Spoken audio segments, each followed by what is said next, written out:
pelo que eu vi até agora, eles não estão presentes, porque eles estariam, aconteceu algum problema lá, uma emergência, que não estão presentes nem o Marco, nem o Arlan, tá? Valinhos também, ó, tranquilo, né? Provavelmente vai chegar perto de 50, se for toda essa chuva, ele chega realmente, né, próximo disso. Agora vamos fazer a avaliação aí do Cimepar em setembro. Observem, ó, que no Poço de Buenópolis, em 19 dias, a vazão prevista com 3 dias de antecedência foi 20% abaixo da vazão observada.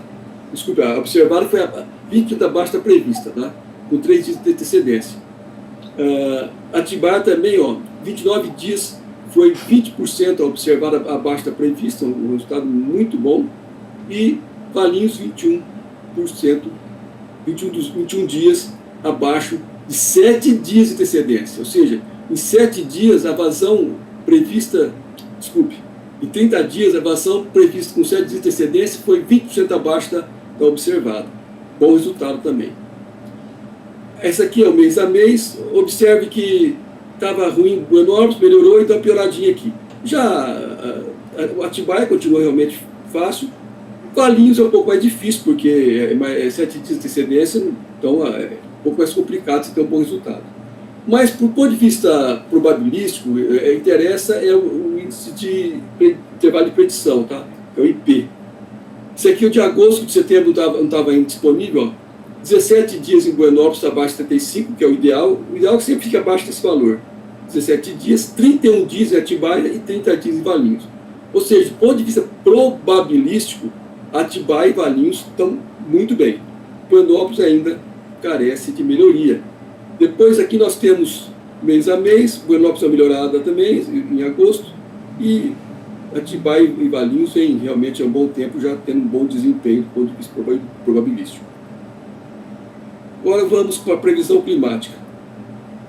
Ó, esse aqui é um spoiler, eu vou passar, esse aqui é a previsão que eu fiz lá para o CIESP, eu vou pular, tá? Esse aqui o Alexandre já falou e a Isa vai falar com propriedade, então desculpe, é que eu preciso de limar essas 3 transparências. Vamos ver aqui a questão da temperatura da superfície do mar, aqui no região equatorial, bem no meio do Oceano Pacífico, que é o que realmente influencia o tempo aqui na América do Sul. A gente observa, ó, aqui está a temperatura, praticamente a temperatura observada nesse período, ó, final de setembro, praticamente, uma semana atrás, nós temos na média, mas aqui no Equador mesmo, na linha de Equador, está já tendendo para ser abaixo da média, tá? Ou seja, tendência para laninha. Quando aqui está azulzinho, é laninha. Quando está amarelinho, vermelhinho, é o ninho, tá? E, de fato, se nós pegarmos aqui a previsão da Universidade de Colômbia, a previsão é laninha nos próximos meses. Olha, o ninho começa a ter uma probabilidade muito pequena a partir de março do ano que vem. Nós temos 2 previsões, até o Cimepar nos esclareceu. Nós temos a Early, que é no começo de setembro, e a no meio de setembro. Ele diz que essa aqui, a Early, é mais confiável porque ela passa pelo crivo dos climatologistas e meteorologistas, enquanto essa daqui é simplesmente o modelo que foi rodado. Então, essa aqui é mais provável, laninha na cabeça, né? Agora vamos ver, então, a probabilidade de chuva, né, para outubro, novembro, dezembro de 21.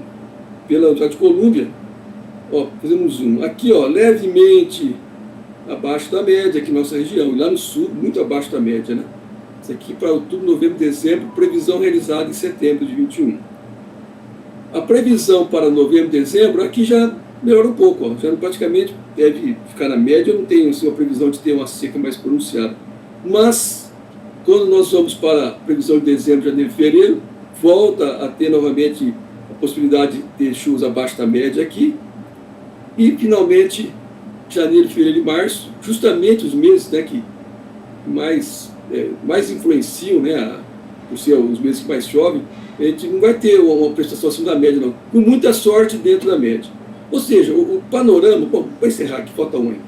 Isso aqui é o do CPT aqui em média FUSEMI para agora outubro, novembro, dezembro, também abaixo da média. Ou seja, a previsão de curto prazo, até a meados da semana, está boa. Agora, para o longo prazo, não está bom. Veja só o paradoxo, né? Olha que interessante. A previsão meteorológica de curto prazo passou de 2 dias, é uma incerteza enorme, né? Já a climatológica de longo prazo, ela costuma acertar. Se vocês pegarem todas as nossas previsões que fizemos ao longo desse ano, retomarem lá as nossas apresentações, vão ver que estava previsto que choveria abaixo da média mesmo. É um paradoxo, mas é porque o modelo global ele é mais robusto do que o modelo de curto prazo, onde várias variáveis afetam, né? Dentro do caos praticamente que rege a previsão meteorológica. Já a climatológica ela tem uma inércia maior, então, por incrível que pareça, se acerta mais. Infelizmente, Alexandre, notícia boa para essa semana, não tão boa para os próximos meses. Fico à disposição para eventuais perguntas. Muito obrigado, Jorge, sempre muito preciso aí e didático, né, nas questões. E, bom, então, importante a gente ter esse horizonte aí na hora que a gente for decidir as descargas, um cenário de chuvas previstas bastante significativas aí para os próximos dias, e, claro, para o médio e longo prazo, né, embora a cada rodada isso tenha se mudado um pouco, mas é o que o Jorge disse, o que a gente tem observado é que a climatológica tem tido uma assertividade um pouquinho para cá, um pouquinho para lá, bastante grande, e sempre nessa linha de média, abaixo da média, o que é óbvio que tanto para encher o reservatório solo, quanto para encher o reservatório ou os reservatórios de acumulação, seja do setor elétrico, né, do país como um todo, mas naturalmente aqui na nossa região, claro que não é uma boa notícia. E a próxima rodada, quando sai, Jorge, de climatológica? No final do mês agora, né? Sempre eles rodam lá para o dia 25 até o dia 30, normalmente. Perfeito. Acho que na próxima CTMH, né, a gente já vai ter também um cenário um pouco mais claro do comportamento de outubro e talvez uma tendência mais já entrando em 2022, como que essas previsões estão se comportando. Ok, Jorge, aqui não há perguntas. Muito obrigado pelas questões. O José César tinha pedido a palavra para compartilhar, inclusive, 2 slides conosco aqui, antes da gente passar para a apresentação da sala de situação. José César, bom dia, por favor.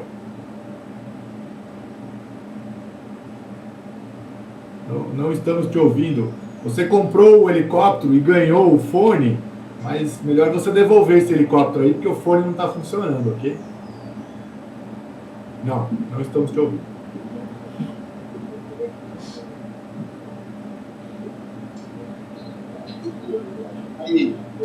Agora te ouvimos. Então, tá. Beleza. Só coisa bastante rápida. Eu quero apresentar 2 slides aqui. Um deles, meu amigo Paulo Tinel, que gosta dele, a respeito de cenários que a gente traça, né? Então, vamos lá. Vamos ver se eu consigo aqui apresentar, compartilhar. Estão vendo? Ainda não. Agora sim. Pronto. Tá vendo tudo? Vou pôr em modo de apresentação aqui, por gentileza, né? Modo de apresentação. Aí. Agora tá, né? Sim, por favor. Então, isso aqui, eu peguei a chuva média histórica divulgada no site da Sabesp, né? Aquele site de mananciais. E tem uma minha tabelinha que eu vou atualizando. Então, são as médias históricas de chuva no sistema Cantareira para o mês de outubro. Este é o comportamento. É muito interessante a gente ver que nós temos aqui alguns períodos de estabilidade, caiu, depois uma grande estabilidade, caiu novamente, né? Aqui no ano de 2014, no período ali de 13 até 2016, a gente teve uma queda no volume de chuvas, depois deu uma melhoradinha, e agora nós estamos novamente numa queda bastante acentuada da chuva média histórica, tá, gente? Isso aqui é a média histórica, não é a que caiu no ano passado, não. Isso aqui é a histórica. Em 2021, pega-se toda a série histórica até 2020 e temos esses números aí, tá? Que preocupa, né? Isso aqui é o que o nosso colega Paulo Tinel, né, havia me perguntado logo no início. São 3 cenários que eu ousadamente elaborei primeiro deles aqui é um cenário, se nós pegarmos a afluência natural e retirada iguais à média do período de 2015 a 2020, né, a retirada total, PCJ e região metropolitana de São Paulo, nós teremos este comportamento. No de baixo, no quadro abaixo, nós temos o mesmo quadro, só que considerando o período de 2010 a 2020. E no último aqui, se nós pegarmos o que aconteceu no ano de 2020, somente no ano, tanto a afluência quanto a retirada. Então, nós podemos ver que esse terceiro é o pior cenário, né? E o que traz uma grande preocupação é isso aqui, o mês de novembro, né? Com volume armazenado abaixo de 20%. Notem que este percentual de volume armazenado é no último dia de cada mês, tá? Considero todo mês, né? E nós temos o representativo aqui. Então, torçamos para que isso não aconteça, né? Mas mesmo assim é bastante preocupante esse volume, porque desde o ano, se a gente pegar a série histórica do ano de 2004 para frente, com exceção dos anos 2014 e 2015, esses são os menores volumes de armazenamento. Inclusive, em outubro, nós também tivemos o menor volume de armazenamento no sistema Cantareira, volume útil, 4,5, certo? Então, isso é que nos traz uma certa preocupação, né, com relação ao comportamento dessas chuvas, que, como o Jorge mostrou aqui, não são muito favoráveis à recuperação do sistema Cantareira no período mais curto, aí, de curto prazo. Ok? Vejamos aqui. Pode deixar aí na tela, Zé. Deixar na tela? Não, um segundinho só. Bom, obrigado, Zé César, aí pelas simulações. E é evidente que, né, se a gente olhar essa última tabelinha aí, só na tabelinha, por favor. Isso. Essa última tabelinha, é evidente que é o cenário mais pessimista de todos, mas que numa contingência tem que ser considerado.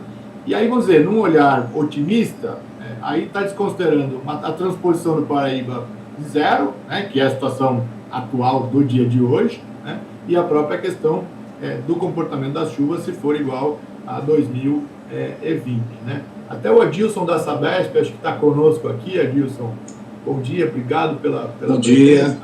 A gente estava falando um pouquinho desses cenários e, enfim, queria ouvir também um pouco a Sabesp quanto à possibilidade das negociações da transposição, enfim. Bom dia, muito obrigado. A Adilson tem sido um grande parceiro aqui em CTMH. Obrigado. Não, eu que agradeço, é um prazer participar das reuniões da CTMH. Participo, acho que desde 2006, né? Eu tive uma ausência, mas voltando agora, um prazer em rever a todos. Só sinto que seja nessa situação, né? Uma situação de 2 anos com chuvas abaixo da média. Nós tivemos um ano em que houve chuvas, que foi o período 18-19, as chuvas elas foram um pouco acima da média para toda a região metropolitana, inclusive para o sistema Cantareira, mas a gente vinha até então de 2 anos anteriores que também choveu abaixo da média.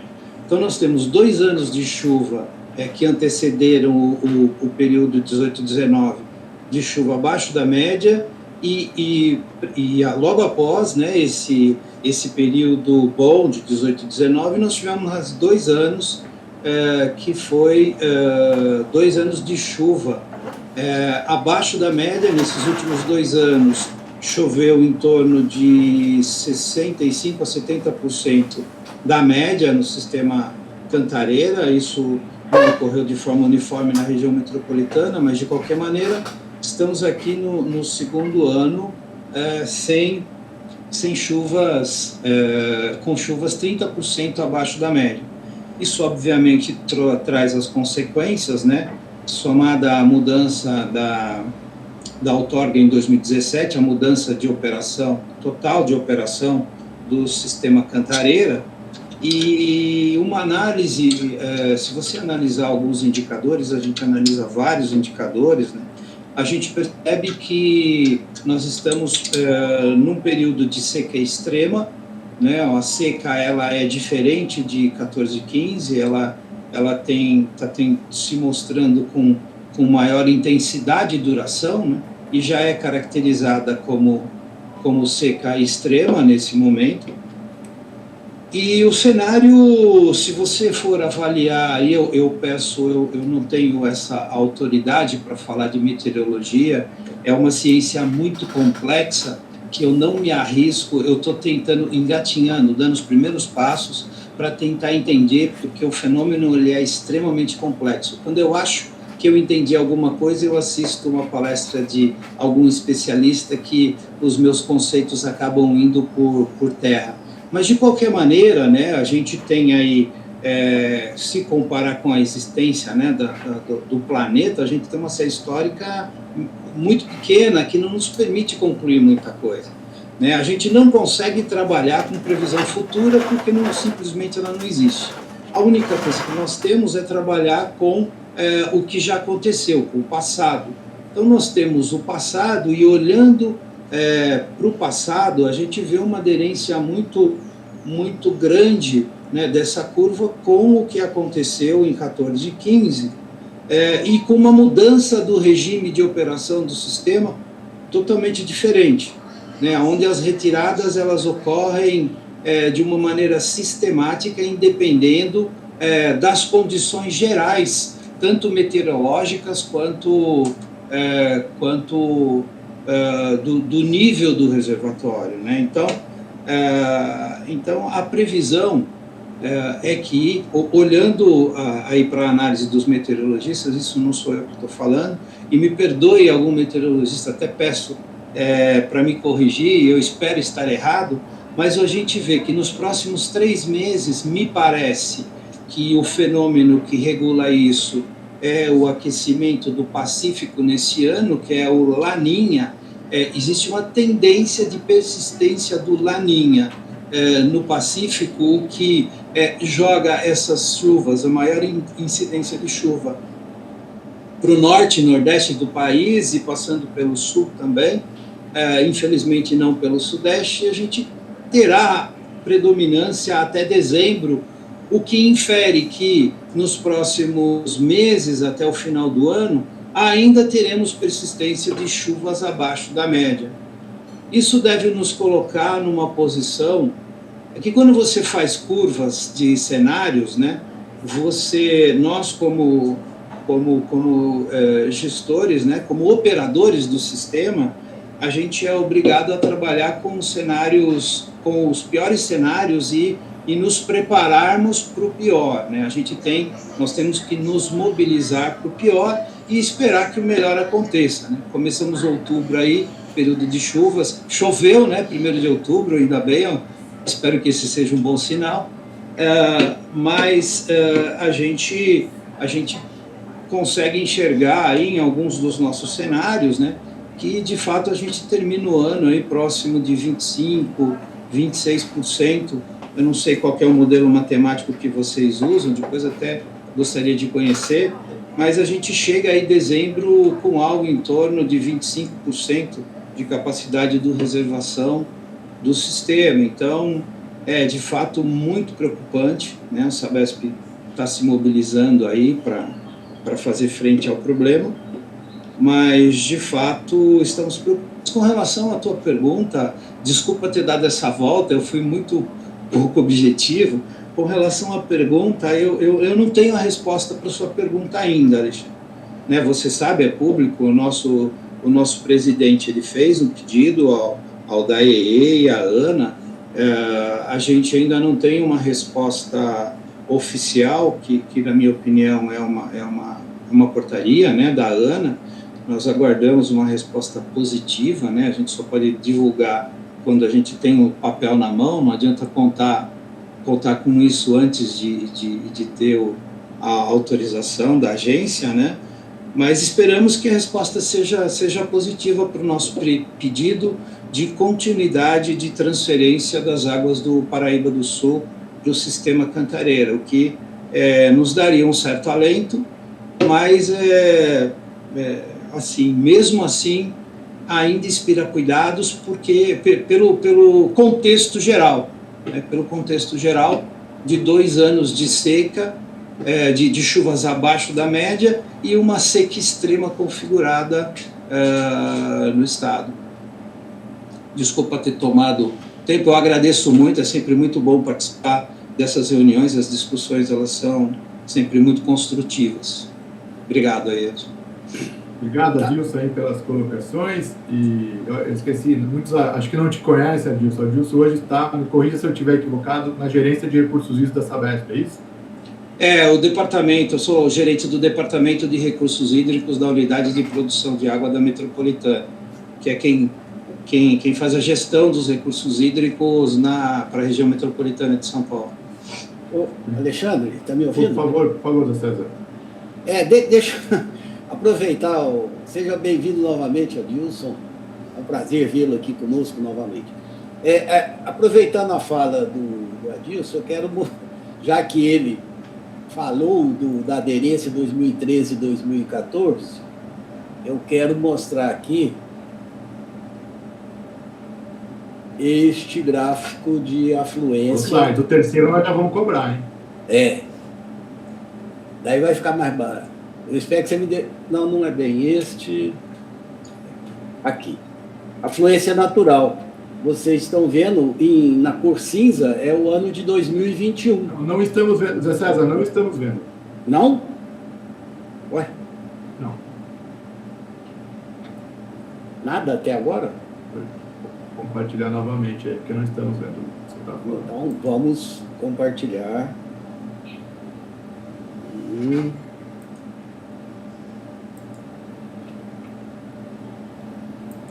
E agora? Não. Agora sim. Pera lá. Isso que o Adilson estava falando, tá vendo? O comportamento das curvas de afluência natural ao sistema Cantareira, não ao sistema equivalente, né?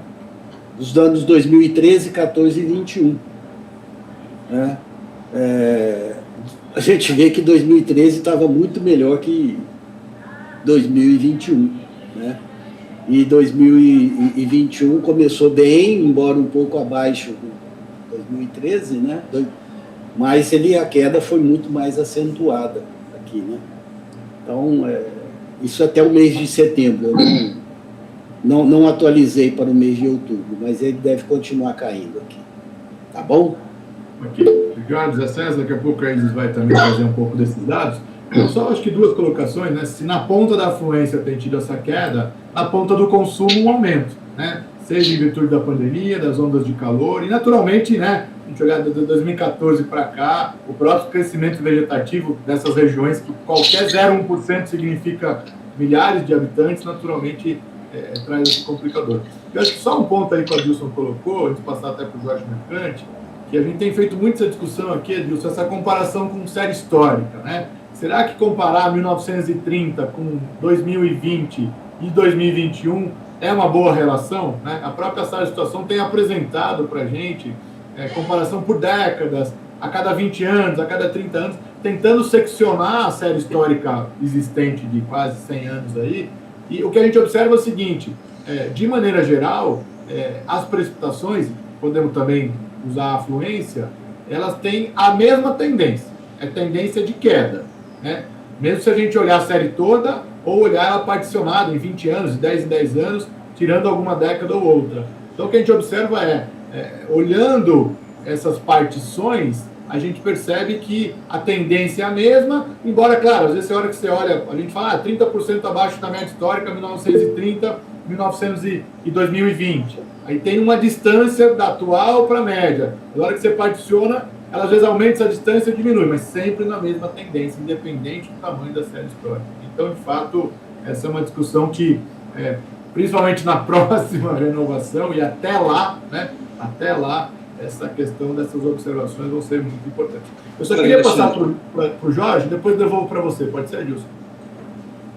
Não, só corroborando o que o Zé Saad falou, eu não apresentei aqueles 2 slides, eu pulei, porque aí vai mostrar com bastante detalhe, mas um deles é o da Replan, que é uma estação que eu acompanho desde 88, né?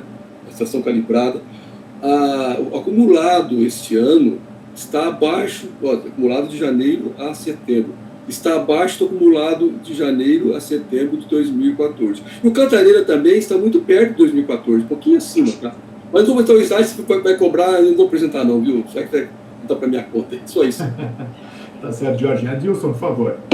Olha, Alexandre, só complementando o que você disse, para a gente, para mim pessoalmente, agora estudando um pouco mais a série histórica e tudo que a gente tem aqui, conversando com alguns especialistas, fica evidente que a gente não pode analisar somente a afluência ou pluviometria, o quanto isso se aproximou da média histórica, mesmo porque, como eu disse, nós temos 90 e poucos anos de média histórica, e até onde eu tenho percebido isso em relação aos fenômenos que acontecem tanto em relação ao Sol e em relação à evolução do nosso planeta, é praticamente insignificante, né? E se você for pegar os meteorologistas que estudam esses fenômenos e a influência deles no clima, a gente percebe que um indicador só ele não é suficiente para nos dar a diretriz da gestão do recurso hídrico. Então, para mim, eu já tenho convicção que a gente precisa olhar diferentes aspectos, não só o volume do manancial ou a média da chuva ou a incidência de chuva, mas um contexto muito maior para que a gente possa aí definir quanto a gente pode usufruir desse bem precioso aí que é a água. Obrigado, Adilson, pelas contribuições, e isso tem sido um pouco a discussão aqui no CTRH, né? Claro que a gente olha o instantâneo, o mensal, mas sem deixar de olhar um pouco esse médio e longo prazo, mas essa análise multicriterial, porque a cada dia, inclusive, entra um critério novo, que normalmente não se utilizava nas equações. O Roberto da Ana, quando a gente estava falando lá atrás, tinha pedido a palavra, não sei se gostaria ainda de usar a palavra sobre esse assunto, Roberto? Não é exatamente sobre o assunto das simulações, acho que isso depois, com o tempo, a gente vai trabalhando sobre esse aspecto, né? É mais só para voltar no assunto de transposição de Jaguari a Tibainha, né, que esse envolve, que o Adilson comentou, só para registro, saber que a Sabesp solicitou diretamente a ANA, que no caso particular, a outorga da transposição no Paraíba do Sul é do DAE, né, porque o reservatório de Jaguari é um reservatório estadual. Ele deve ter solicitado no início do mês, o DAE encaminhou essa solicitação no dia 20 aqui para a ANA, tá? Nós recebemos essa solicitação e está sendo analisada, só que o acordo institucional para a Bacia do Paraíba do Sul é que uma alteração dessa tem que ter de acordo de todos os órgãos gestores envolvidos da bacia, o IGAM, o INEA, né? Não só o DAE e a ANA. Então, nós estamos nessa fase aí de negociação para estabelecer quais seriam as condições para a retomada da transposição, tá? Brevemente aí, acho que teremos uma solução nesse aspecto. Mas é que, dentro daqueles que a gente sempre fala, assim, existe uma certa morosidade em função que você tem que mexer com muito mais atores do que realmente somente a ANA e o DAE. Não é uma decisão somente dos dois órgãos gestores, né? Mas também pelo impacto desse tipo de decisão, especialmente do Estado do Rio de Janeiro. Esse assunto, então, ele está sendo discutido de uma forma mais ampla, tá bom? Obrigado. Obrigado, Roberto, aí, pelos esclarecimentos e, claro, nós, Comitê PCJ, temos total interesse em apoiar e ajudar nessa articulação interestadual, como o Roberto disse muito bem, né? E ficamos aí no aguardo de, se possível, boas notícias para os próximos dias aí em relação a essa autorização. Bom, com isso, eu gostaria então agora de convidar a engenheira Isis, da Sala de Situação PCJ, para que compartilhe conosco o balanço aí do mês de setembro. E logo na sequência, nós vamos fazer uma conversa sobre os volumes disponíveis do período seco e, naturalmente, os possíveis encaminhamentos enquanto CTMH aqui, para que a gente cumpra a regra operativa até o final do mês de novembro. Então, Isis, bom dia, muito obrigado, por gentileza. Bom dia, Alexandre, bom dia a todos e a todas. Eu vou compartilhar minha tela, só um instantinho. Por favor. Nós já estragamos parte da sua apresentação, porque já apresentamos alguns dados. Não estragou, mas na verdade o que eu ia falar é exatamente isso que eu vou procurar com a minha apresentação. Então, na verdade, reforçar muito do que já foi dito e com alguns gráficos e tabelas aqui, talvez procurar complementar essas informações, essas discussões que já traçaram aí qual o cenário que a gente está vivenciando e qual que é o prognóstico, né? Então, esse gráfico aqui, ele traz as informações de chuva no mês de setembro. Vejam que algumas estações tem aqui um comparativo entre o acumulado, o acumulado aqui está representado pelas barras em azul, e a média são esses pontos em vermelho. Então, todas as estações aqui relacionadas apresentaram chuvas acumuladas bem abaixo da média. Esse mapa, ele traz, então, a informação de anomalia de precipitação. O que isso significa? Faz um comparativo da chuva que efetivamente aconteceu com a média, né, com o que era esperado. E aí aqui, a gente, selecionando a nossa região, dá para verificar que a gente teve uma anomalia negativa, né? De novo, só para reforçar que tivemos acumulados abaixo da média. Então aqui também tem essa conclusão de todo esse cenário que todos nós já descrevemos. Esse outro gráfico, então, ele mostra a quantidade de chuvas distribuídas nos dias ao longo do mês de setembro, né? O que está aqui em azul mais claro representa, então, dias sem chuva. Então, observem que a maior parte do mês a gente teve nesse cenário sem chuva. Aí temos ali as variações de cores, de verde, que variam de 0 a 5 milímetros, de 5 a 10 milímetros, que podemos considerar, assim, chuvas bem pouco significativas, né? Em alguns pontos aqui, em algumas estações mais próximas da cabeceira, aqui no Jundiaí também, tivemos um registro um pouco mais significativo de chuva, que está a linha amarela, que é a variação de 10 a 30 milímetros, mas ainda assim bem pontual, né?